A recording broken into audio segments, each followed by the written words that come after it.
Hey friend, you almost let me forget to show you how I did the sourdough starter. But I'm here now, so it's fine.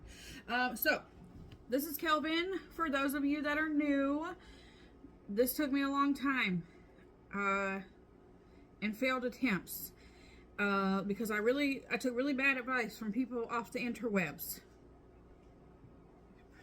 So I'm just going to show you how I did it myself because I refused to buy a starter. I wanted to make my own. Okay, so first of all, I got this jar from Walmart. I think it was like 10 or 12 bucks, something like that. I got this jar with this lid specifically, this one right here. I'm having a brain fart. I can't remember what this is called. Nancy, what is this called? I've said it a million times. Cheesecloth. Yes, my gosh. Basically, every time I just lay it on top and I don't put it, let's see if we can get closer. I don't put it all the way on. I just put it right about here. The cheesecloth is so like no dust or anything like that gets in with this. That's an important step. Important, okay? I'm going to go ahead and feed my starter while I'm sitting here talking to you. It looks fabulous. Okay, now, you can use that Arthur whatever business everybody be using, but listen, I use white lily bread flour. It's never done me wrong on anything I've ever used it on. So white lily bread flour, this is the unbleached, okay?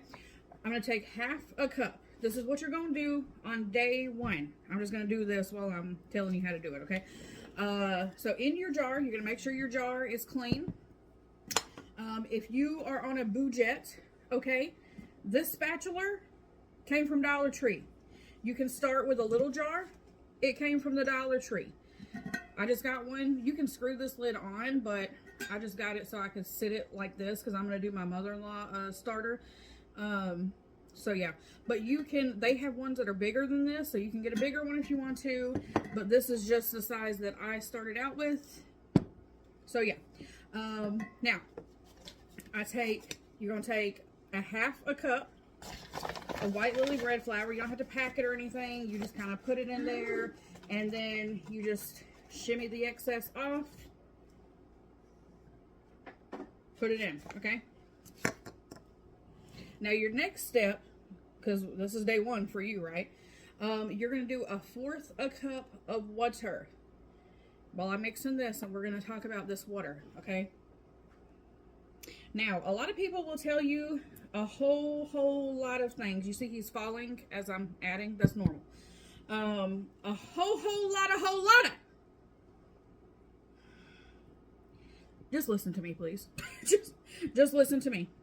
I had so many people be like, oh, only filtered water. That's all you can use. Room temp filtered water. I use the water out of the sink. Out the sink. Okay? Yeah. Room temp. Out the sink. This did nothing until I started doing that. So listen to me. Do what works for you, okay? You can go buy that filtered fancy water if you want to. I use the water out the sink, and all I know is it started coming to life and working when I used the water out of the sink, okay? So, again, you're adding your half a cup of white lily bread flour, or whatever bread flour you want to use, whatever. That's just what I use, okay? Now, on your first day, on my first day, I used 1/4 a cup of water. Now, I'm to the point now, I add whatever makes it look like pancake batter. You can do the same thing. You can do that same thing on your first day if you want to. Just whatever makes it look like pancake batter, that's how much you need to use. So keep that in mind each time. And once you get to this stage, how big Kelvin here is now, I just add to what it looks like I need to add, basically.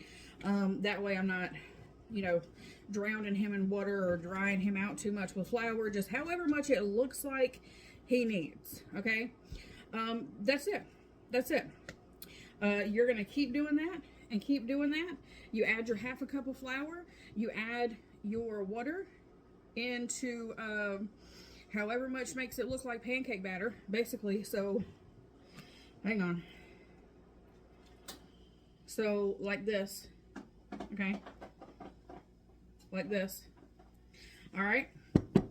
Now, you are not going to discard. What does discard mean? Discard means taking a little off the top, okay? You're only going to do that if he starts to overflow and bubble up or whatever. Now, this is partly, I got another one of these no, not this one, another one. But if mine starts to do that, I'm just going to start taking it off, putting it in, and then making another starter with this. So that's why they're on backup, they're on standby. I forgot what I was saying. Anyway, discard, yes. Yeah, I don't discard at all. I'm not going to discard until, for one, it starts to overflow, and then I'll start another starter with that.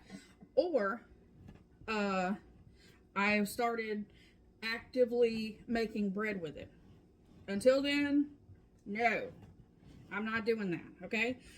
So yeah, that is exactly how I did it. Once I sat down and reevaluated and took so many things into consideration, that's how I got to this point. It took me a while, yes. It's about perfecting and trying to figure out what works for you and your sourdough at your house. Because listen, everybody's house is a different temperature. Everybody has, some people might have kids running through the house. Some people might not have no kids running through the. You got to take all the things into consideration, honey. Okay. So that's what I'm telling you. This is the only way I have been able to make a sourdough starter myself in my own house with nobody else's starter. I wanted this to be just mine. Okay? Now listen.